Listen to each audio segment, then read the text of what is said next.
होती है और रेजिस्टिविटी क्या होती है। ठीक है, तो उसके बारे में हमने का मकसद होता है opposition to the flow of electrons, कि जब इलेक्ट्रॉन्स कंडक्टर के अंदर मूव करते हैं तो उनकी अपोजिशन जो उसको आती है उसको रेजिस्टेंस कहा जाता है। और रेजिस्टेंस किन फैक्टर्स पे डिपेंड करती है वो भी डिस्कस किया था हमने। उसके अंदर हमने ये देखा था कि लेंथ पे डिपेंड करती है, एरिया पे डिपेंड करती है, टेम्परेचर पे डिपेंड करती है। और जो कंडक्टर्स होते हैं उनकी रेजिस्टेंस बढ़ती है with the rise of temperature, क्योंकि टेम्परेचर बढ़ने से एटम्स और मॉलिक्यूल्स की कुलियत बढ़ती है विद द ड्रिफ्टिंग इलेक्ट्रॉन्स। नतीजा ये निकलता है कि उसमें रेजिस्टेंस बढ़ जाती है। लेकिन जो सेमीकंडक्टर होता है उसकी रेजिस्टेंस कम होती है with the rise of temperature. अब सेमीकंडक्टर्स की क्यों होती है, ये हमारे पास सेमीकंडक्टर्स हम पढ़ेंगे चैप्टर 16 के अंदर, तो वहां पे हम डिस्कस करेंगे कि इसका रीजन क्या है। क्योंकि सेमीकंडक्टर्स का मैकेनिज्म अलग होता है, वो मैकेनिज्म अभी आपका पढ़ा हुआ नहीं है कि सेमीकंडक्टर्स के अंदर करंट किस तरह से फ्लो करता है, तो वो आपका पढ़ा हुआ नहीं है। इसलिए सिंपली आप इस बात को माइंड में रखिएगा कि सेमीकंडक्टर्स वगैरह या इलेक्ट्रोलाइट्स मुख्तलिफ चीजें उनकी रेजिस्टेंस कम होती है with the rise of temperature. आज हम डिस्कस करते हैं बेटा कि रेजिस्टेंस और टेम्परेचर का आपस में क्या रिलेशन होता है, जिसको हम टेम्परेचर कोएफिशिएंट भी कहते हैं बेटा। देखिए, टेम्परेचर डिपेंडेंस ऑफ रेजिस्टेंस बेटा।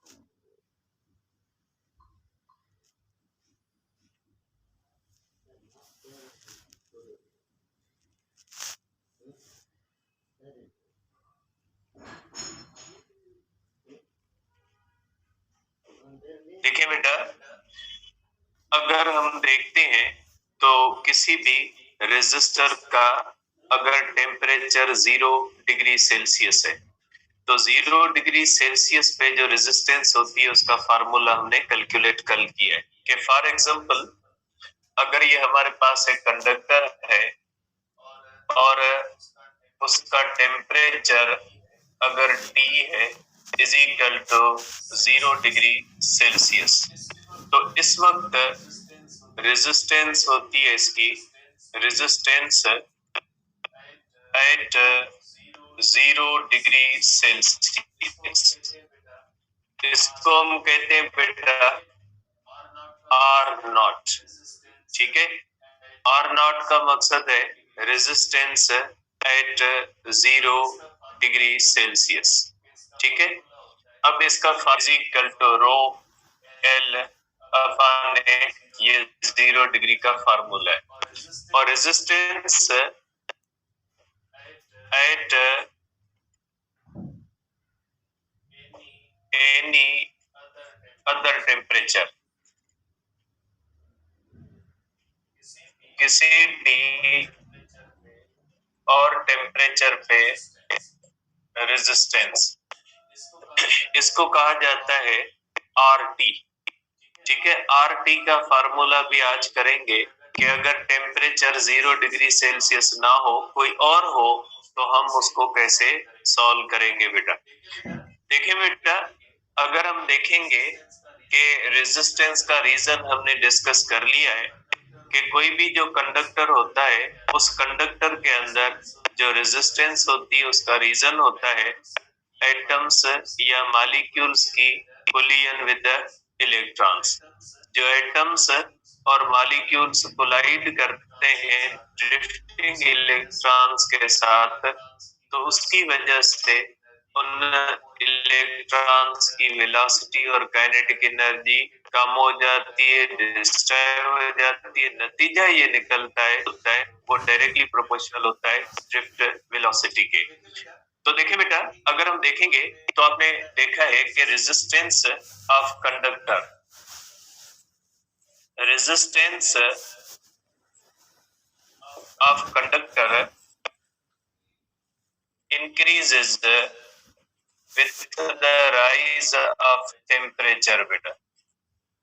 Increases with the rise of temperature.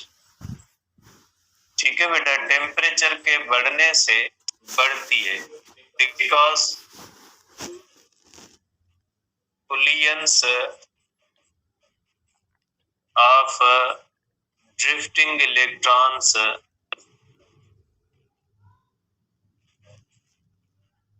with atoms of conductor increases. ठीक है, hence velocity drift decreases and current decreases. ठीक है, करंट क्या होता है, डिक्रीज हो जाता है। अब कुलियन क्यों बढ़ती है, क्योंकि टेम्परेचर के बढ़ने से मॉलिक्यूल्स की, एटम्स की वाइब्रेशंस बढ़ती है। आपको पता है टेम्परेचर होता ही मॉलिक्यूलर वाइब्रेशन की वजह से। तो ये जो अगर चेंज ऑफ रेजिस्टेंस देखेंगे, delta R is directly proportional to R naught है। इस पॉइंट का मतलब क्या है बेटा, इस पॉइंट 0 डिग्री पे रेजिस्टेंस ज्यादा होगी। जैसे फॉर एग्जांपल हम कॉपर का और आयरन का एग्जांपल लेते हैं। 0 डिग्री पे आयरन की ज्यादा होती है, कॉपर की क्या हो जाती है, कम होती है, क्योंकि कॉपर गुड कंडक्टर है। तो हर टेम्परेचर पे कॉपर की कम होती है और आयरन की ज्यादा होती है। इसलिए आयरन की 0 डिग्री पे भी ज्यादा होगी और कॉपर की 0 डिग्री पे कम होगी। तो जब हम दोनों का इक्वल टेम्परेचर बढ़ाएंगे तो दोनों में इक्वल रेजिस्टेंस चेंज नहीं होगी। अगर कॉपर की 0 पे कम है तो टेम्परेचर बढ़ाने से उसमें चेंज भी कम आएगी। अगर आयरन की 0 डिग्री पे ज्यादा है तो उसके अंदर टेम्परेचर बढ़ाने से चेंज भी ज्यादा आएगी। तो आप कह सकते हैं कि जिस कंडक्टर की 0 डिग्री पे रेजिस्टेंस ज्यादा होगी उसके अंदर चेंज भी ज्यादा आएगी। ठीक है, जिस कंडक्टर की 0 डिग्री पे कम होगी रेजिस्टेंस उसके अंदर चेंज भी कम आएगी। ठीक है, जैसे लेंथ एक्सपेंशन के अंदर हमने पढ़ा था कि जिस चीज की लेंथ कम है उसको गर्म करने से उसकी लेंथ कम बढ़ेगी, और जिसकी लेंथ पहले से ही ज्यादा है उसको गर्म करने से उसकी लेंथ ज्यादा बढ़ेगी। तो यही किस्सा होता है यहाँ पे कि यहाँ पे हम पैरामीटर लेते हैं 0 डिग्री सेल्सियस। अगर दो कंडक्टर्स हैं, जैसे मैंने आपको कहा कॉपर और आयरन, तो कॉपर और आयरन की हम देखेंगे कि 0 पे कितनी है। तो आपको पता है कि आयरन की 0 पे ज्यादा होगी, तो आयरन की अगर 0 पे ज्यादा होगी तो आयरन का टेम्परेचर बढ़ने से उसमें चेंज भी ज्यादा आएगी, और कॉपर का टेम्परेचर बढ़ने से उसमें चेंज भी कम आएगी क्योंकि उसकी 0 पे कम होती है। तो आप कह सकते हैं पहली पॉइंट इसकी ये होती है कि change in resistance is directly proportional होती है आर नॉट। आर नॉट का मकसद है रेजिस्टेंस है 0 डिग्री सेल्सियस। डेल्टा आर जो होती है डायरेक्टली प्रोपोर्शनल होती है डेल्टा टी के, टेम्परेचर चेंज के बेटा। सिंपल सी बात है कि टेम्परेचर जितना ज्यादा चेंज होगा उतनी मॉलिक्यूलर वाइब्रेशंस बढ़ेंगी, मॉलिक्यूलर वाइब्रेशंस बढ़ेंगी, कुलियन बढ़ेंगी और रेजिस्टेंस बढ़ेगी। तो आप कह सकते हैं कि ये चेंज इन रेजिस्टेंस प्रोपोर्शनल है आर नॉट डेल्टा टी के। ठीक है, या आप ये भी कह सकते हैं कि ये delta R is equal to alpha R naught delta T बेटा। इस तरह से आप कर सकते हैं। यहाँ पे ये जो अल्फा होता है इसको हम कहते हैं टेम्परेचर कोएफिशिएंट। इसको हम कहते हैं टेम्परेचर कोएफिशिएंट बेटा, टेम्परेचर कोएफिशिएंट कहते हैं। और अगर अल्फा की वैल्यू निकालेंगे तो change in resistance upon R naught delta T करेंगे। ठीक है, मीन्स इसको अगर डिफाइन करेंगे तो alpha is equal to change in resistance per unit resistance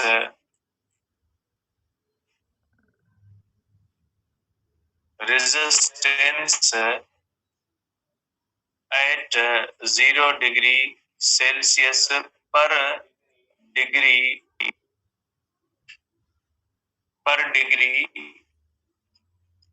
rise of temperature, per degree rise of temperature, ये है इसकी डेफिनेशन।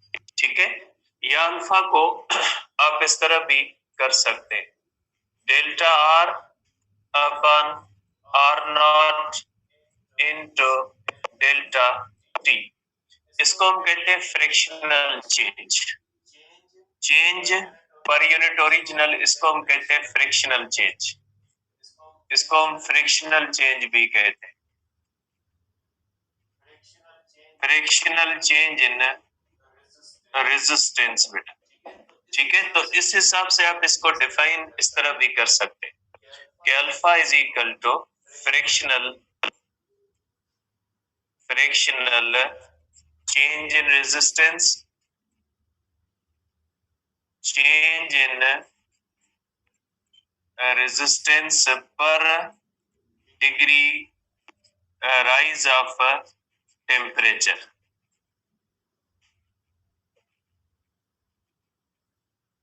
ठीक है, तो ये फ्रैक्शनल चेंज के सेंस में भी आ सकता है, और इसका यूनिट आप लिख सकते हैं, इसका अल्फा का यूनिट आप लिख सकते हैं कि ये हो जाएगा चेंज इन रेजिस्टेंस ओहम और ओहम, क्योंकि आपको पता है रेजिस्टेंस का ओहम होता है। ठीक है, ओहम अपन ओहम चला जाएगा और इसका हो जाएगा पर केल्विन या पर डिग्री सेल्सियस, दोनों आप कह सकते हैं, क्योंकि डेल्टा टी है और आपको पता है कि चेंज इन टेम्परेचर जितनी केल्विन के अंदर आती है उतनी ही सेल्सियस के अंदर आती है, इसलिए आप पर केल्विन और पर डिग्री सेल्सियस दोनों यहाँ पे रख सकते। तो ये हुआ अल्फा। अब ये जो अल्फा होता है इसको आप आगे भी फार्मूले को ले जा सकते हैं बेटा, कि ये हमारे पास हो जाएगा कि alpha is equal to delta R upon R naught delta T.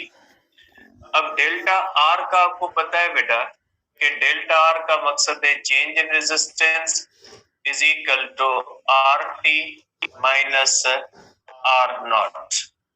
ठीक है बेटा, अब देखिए इसको आप इस तरह से भी लिख सकते हैं, is equal to R T minus R naught upon R naught delta T बेटा। बाय क्रॉस मल्टीप्लीकेशन आप इसको इस तरह भी लिख सकते हैं। ठीक है, delta T is equal to, ये आप बेटा इसको इस तरह भी लिख सकते हैं। अगर आप इसको इस तरह लिखें तो भी लिख सकते हैं, इज इक्वल टू, ये साइड पे आएगा बेटा पॉजिटिव हो जाएगा, plus alpha R naught delta T बेटा। ये फार्मूला इस्तेमाल किया जाता है बेटा किसी भी रेजिस्टर की रेजिस्टेंस को फाइंड करने के लिए एट एनी अदर टेम्परेचर। आप इसको कह सकते हैं कि resistance of resistor at any other temperature, किसी भी और टेम्परेचर के लिए आप ये फार्मूला इस्तेमाल कर सकते हैं। इस फार्मूले को आप इस तरह भी लिख सकते हैं बेटा कि R T is equal to R naught 1 plus alpha delta T. इस तरह भी आप इसको लिख सकते हैं।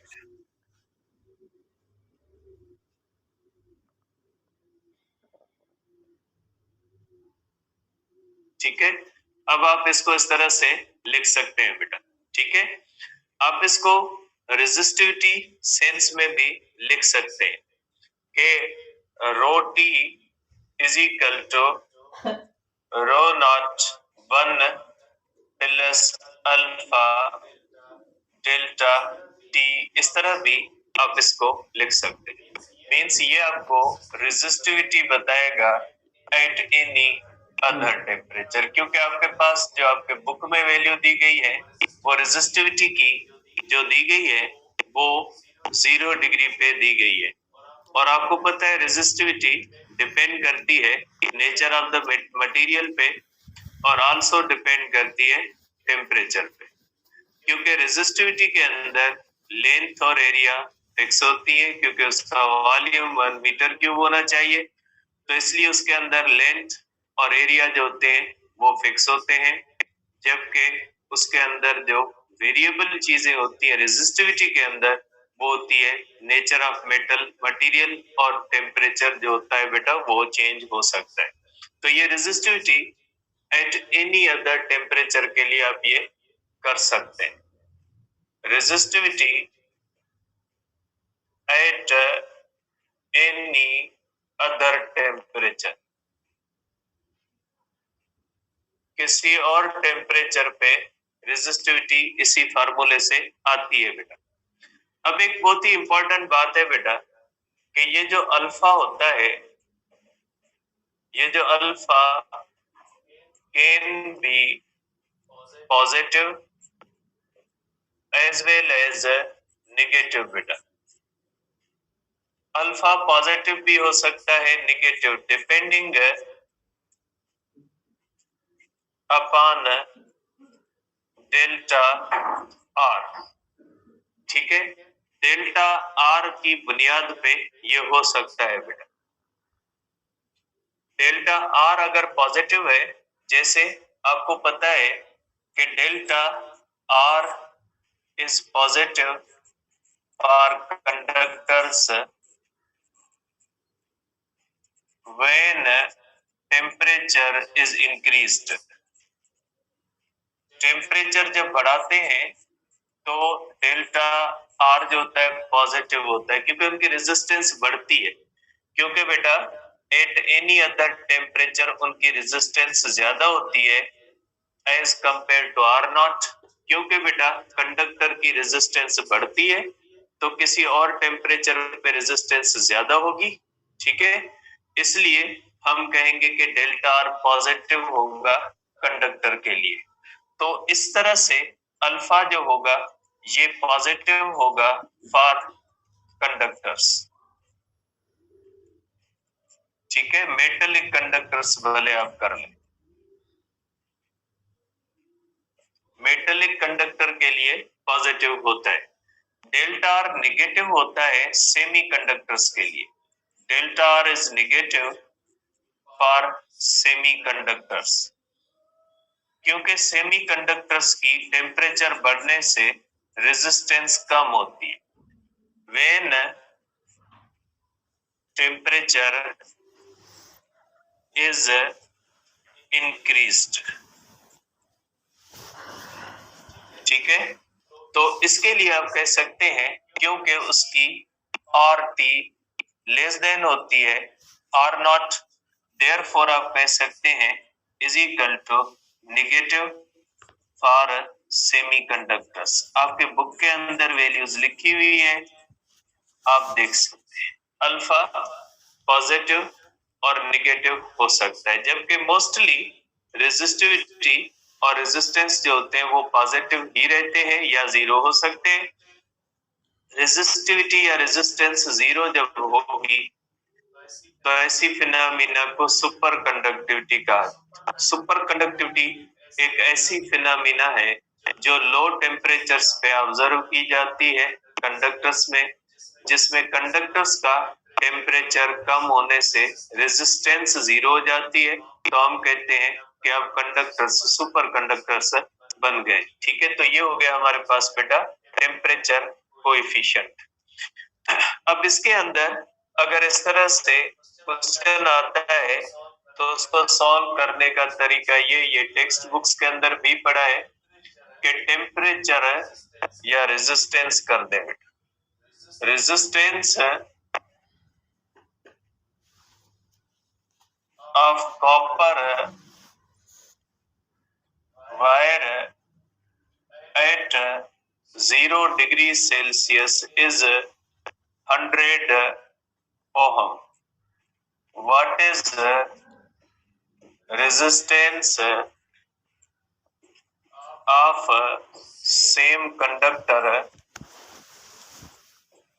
at 500 degree Celsius बेटा? तो इसके लिए आप इस तरह से करोगे बेटा कि आपको पता है कि यहाँ पे दी गई है बेटा आर नॉट दी गई है बेटा, ठीक है, इज इक्वल टू कितनी है बेटा 100 ओहम में, ठीक है, और यहाँ पे डेल्टा टी बेटा, डेल्टा टी कौन सी हो जाएगी 500 ही होगी बेटा। आपको पता है कि चेंज ऑफ टेम्परेचर जितनी केल्विन में होती है उतनी सेल्सियस में होती है, क्योंकि डिग्री केल्विन की और सेल्सियस की इक्वल होती है। अल्फा आप चार्ट में से कॉपर का देख लोगे बेटा, चार्ट के अंदर लिखा हो या क्वेश्चन के अंदर दिया जाता है तो आप कर सकते हो R T is equal to R naught 1 plus alpha delta T, ये यूज कर सकते हैं। आप इसको इस तरह भी कर सकते हैं बेटा, इस तरह भी होता है कि resistance of copper wire at 100 degrees Celsius is 100 ohm. What is resistance at 500 degree Celsius? ठीक है बेटा, तो इसके अंदर आप इस तरह से करोगे बेटा कि R1 आपको दी गई है बेटा, R1 कौन सी है, R1 है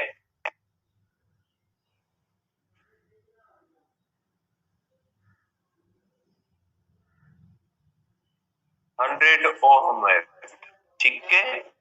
अब R है हमारे पास बेटा 100 ओम।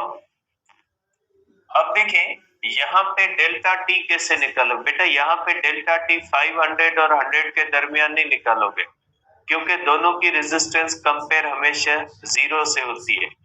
तो यहाँ पे delta T one is equal to 100, क्योंकि चेंज हमेशा 0 से निकलती है बेटा इसके अंदर, क्योंकि रेजिस्टेंस को कंपेयर हमेशा किससे किया जाता है 0 से बेटा। आपको R2 फाइंड करनी है, जबकि डेल्टा T2 जो है ये 500 डिग्री सेल्सियस है। आप ये करोगे बेटा R1 upon R2 is equal to R naught 1 plus alpha delta T1 upon R naught 1 plus alpha delta T2। Cancel बेटा, by cross multiplication alpha delta T2 R2 1 plus alpha delta T1 बेटा, ठीक है। तो R2 हो जाएगा is equal to R1 1 plus alpha delta T2 upon 1 plus alpha delta T1। ये formula use करोगे data put करके, आपने इसको कैलकुलेट, ठीक है। तो आप इसको इस तरह से कर सकते, ठीक है। तो ये इस तरह से जो क्वेश्चंस होते हैं आपकी एक्सरसाइजेस के अंदर भी दिए हुए हैं सब बुक्स के अंदर, तो इसको इस तरह से लीजिएगा बेटा। अब नेक्स्ट टॉपिक है हमारे पास बेटा कॉम्बिनेशन ऑफ रेजिस्टर्स बेटा।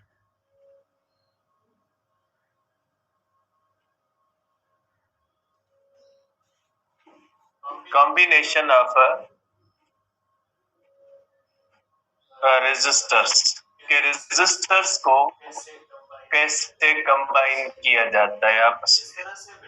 जिस तरह से बेटा आपको पता है कि रेजिस्टर्स कैपेसिटर्स की कॉम्बिनेशन हमने पढ़ी थी, तो कैपेसिटर की कॉम्बिनेशन के अंदर हमने ये पढ़ा था कि कैपेसिटर्स को इसलिए कंबाइन करते हैं क्योंकि हमें कहीं पे कैपेसिटेंस कम करनी होती है, कहीं पे बढ़ानी होती है, और रिक्वायर्ड जो हमें कैपेसिटेंस चाहिए वो लेनी होती है। तो इसी तरह से रेजिस्टर का काम ये होता है करंट को कंट्रोल करना। तो रेजिस्टर जो होता है जहां से हमें किसी चीज को करंट कम देना होता है या ज्यादा देना होता है, तो आप कह सकते हैं कि रेजिस्टर को हम हमेशा करंट को कंट्रोल करने के लिए इस्तेमाल करते हैं। ठीक है, तो इसलिए हम इनकी कॉम्बिनेशंस करते हैं बेटा। तो सिंबल्स होती है बेटा, सिंबल्स ऑफ रेजिस्टर बेटा, सिंबल्स ऑफ रेजिस्टेंस बेटा। बेटा ये होती है फिक्स रेजिस्टेंस। फिक्स रेजिस्टेंस का मकसद है जिसकी वैल्यू चेंज ना हो, उसकी बेटा ये होती है सिंबल। और दूसरी होती है बेटा वेरिएबल रेजिस्टेंस बेटा। वेरिएबल रेजिस्टेंस जैसे रियोस्टेट होते हैं बेटा, रियोस्टेट जो होती है ये वेरिएबल रेजिस्टेंस की सिंबल होती है बेटा। ठीक है, अब बेटा सर्किट्स जो होते हैं वो कैसे बनते हैं। अगर हम रेजिस्टर्स को कंबाइन करते हैं तो सर्किट्स बनते हैं बेटा। अगर हमारे पास बेटा we have if we have 3 resistors, then we can form 4 circuits।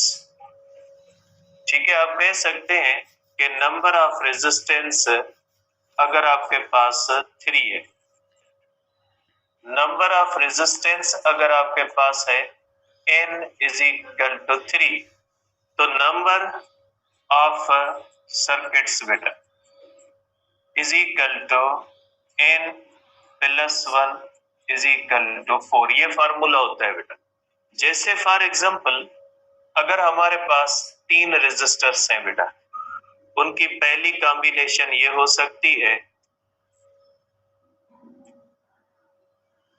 बेटा, ये कॉम्बिनेशन R1 R2 R3 ये हो जाएगी बेटा, सीरीज कॉम्बिनेशन में कर सकते हैं। उन्हीं 3 रेजिस्टर्स को आप इस तरह भी कर सकते हैं बेटा। आप इस तरह से भी तीनों रेजिस्टर्स को कर सकते हैं बेटा।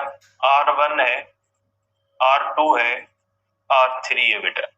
उन रेजिस्टर्स को ऐसे भी आप कर सकते हैं बेटा, थर्ड कॉम्बिनेशन के अंदर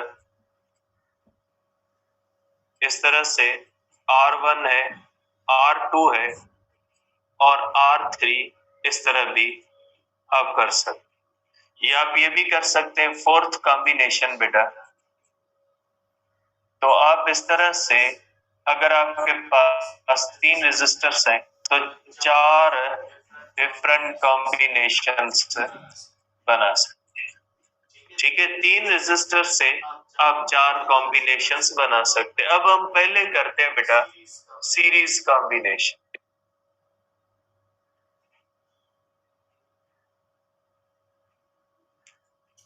बेटा सीरीज कॉम्बिनेशन का मकसद क्या होता है, अब हम देखते हैं कि सीरीज कॉम्बिनेशन ऑफ रेजिस्टर्स क्या होती है या सीरीज कॉम्बिनेशन ऑफ रेजिस्टर कैसे की जाती है। तो बेटा इस कॉम्बिनेशन के अंदर हम क्या करते हैं, in this combination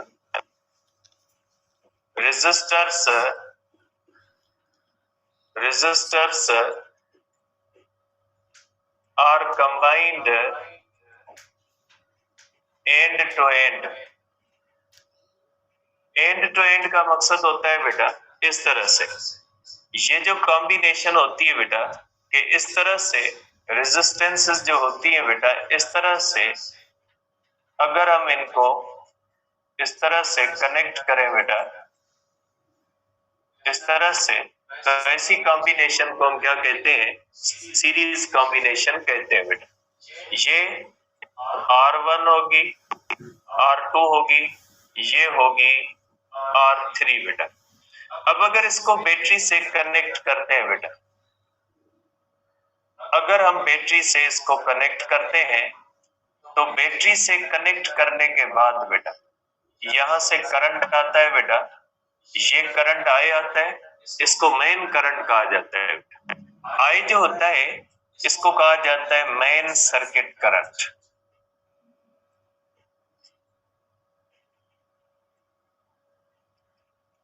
main circuit current कहा जाता है बेटा, ठीक है। यहां से करंट आता है, ये करंट सेम करंट बेटा वही सेम आई से भी गुजरता है, वही सेम आई से भी गुजरता है, और वही सेम आई से गुजरता है। तो इस कॉम्बिनेशन की पहली बात ये होती है कि जब हम रेजिस्टेंस को सीरीज में कंबाइन करके बैटरी से कनेक्ट करते हैं, तो बैटरी जब करंट भेजती है तो उसके अंदर क्या होता है? करंट को एक ही रास्ता मिलता है। सेम करंट को रेजिस्टर 1 से गुजरना पड़ता है, सेम रेजिस्टर को करंट 2 से गुजरना पड़ता है, सेम करंट को रेजिस्टर 3 से गुजरना पड़ता है। सिंगल पाथ होता है बेटा, single path is available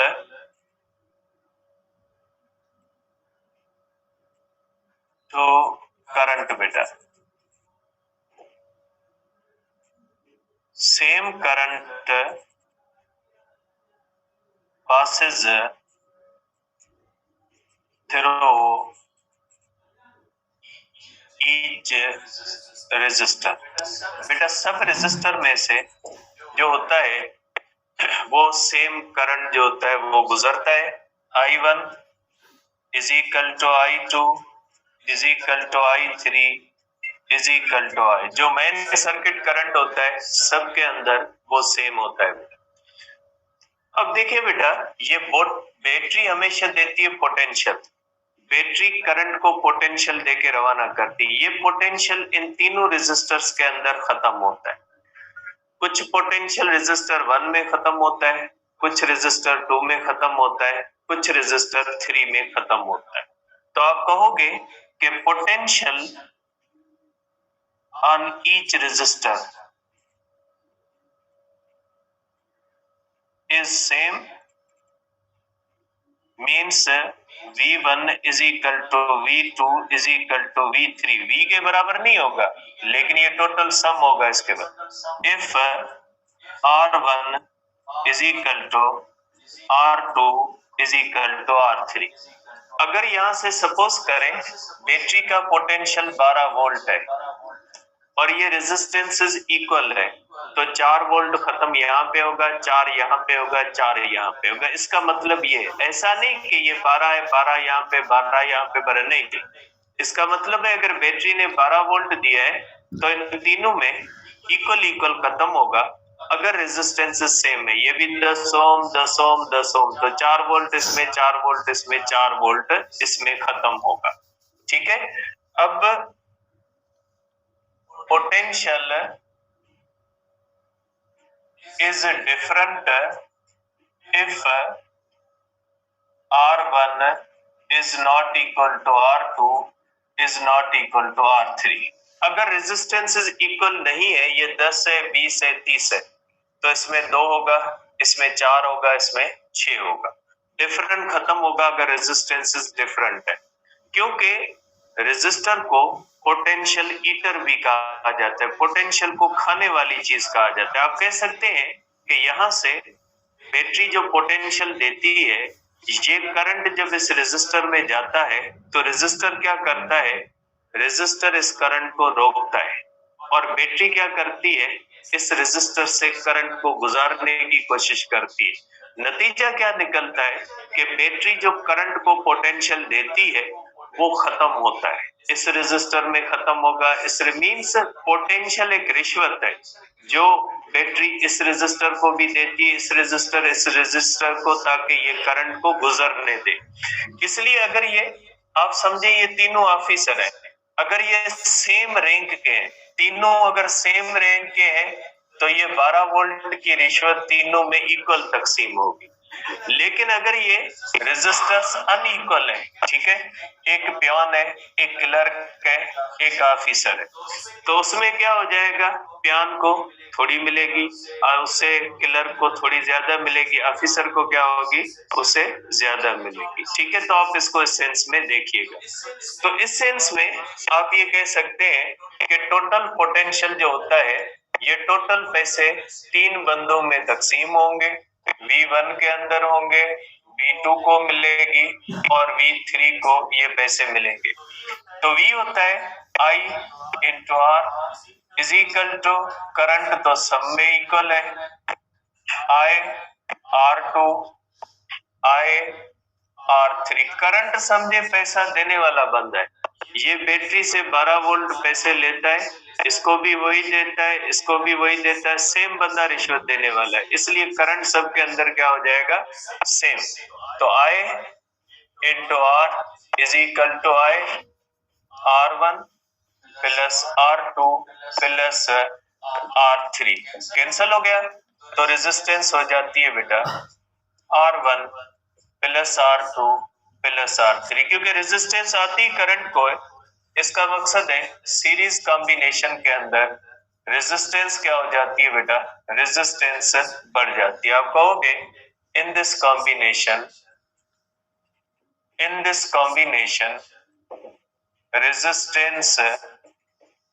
resistance increases. ठीक है, रेजिस्टेंस इंक्रीज होती है बेटा।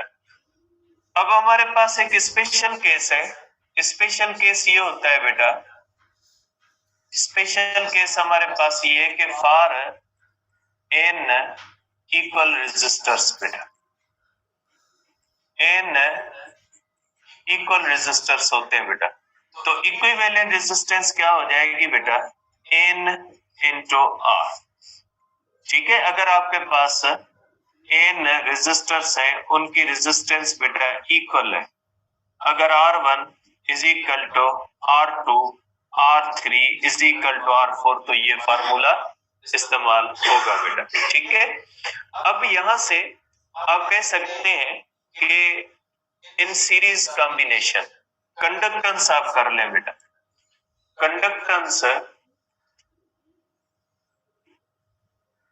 इन सीरीज कॉम्बिनेशन, रेजिस्टेंस तो बढ़ती है बेटा, रेजिस्टेंस बढ़ती है तो कंडक्शन क्या होगी, कम होगी, क्योंकि बेटा आपको पता है कि रेजिस्टेंस की रेसिप्रोकल है कंडक्टेंस। तो आप इस तरह से कर सकते हैं बेटा कि resistance R1 plus R2 plus R3, अगर n रेजिस्टर्स है बेटा तो Rn हो जाएगा। तो आपको पता है ये होगी कंडक्टेंस, ये हो जाएगी कंडक्टेंस का फार्मूला बेटा, मींस कंडक्टेंस डिक्रीज होती है। जब रेजिस्टेंस बढ़ती है तो कंडक्टेंस क्या हो जाती है बेटा, कम हो जाती है। कंडक्टेंस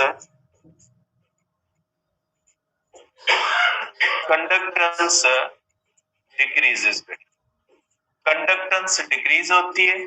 और इसका स्पेशल अगर केस हम करें तो स्पेशल केस आप इस तरह से कर सकते हैं बेटा कि for n equal resistors, in equal resistor बेटा, जैसे मैंने आपको पहले भी बताया, इस तरह से आपके पास एन इक्वल रेजिस्टर्स हो तो बेटा इक्विवेलेंट कंडक्टेंस हो जाएगी K अपॉन N बेटा। इस तरह से आप कर सकते हैं इक्विवेलेंट कंडक्टेंस के लिए, इक्विवेलेंट कंडक्टेंस जो होगी वो इस तरह से कम हो जाएगी। तो ये हो गई बेटा हमारे पास सीरीज कॉम्बिनेशन। इंशाल्लाह कल जो है वो करेंगे पैरेलल कॉम्बिनेशन, और आगे जो टॉपिक्स होते हैं उनको हम कल डिस्कस करेंगे।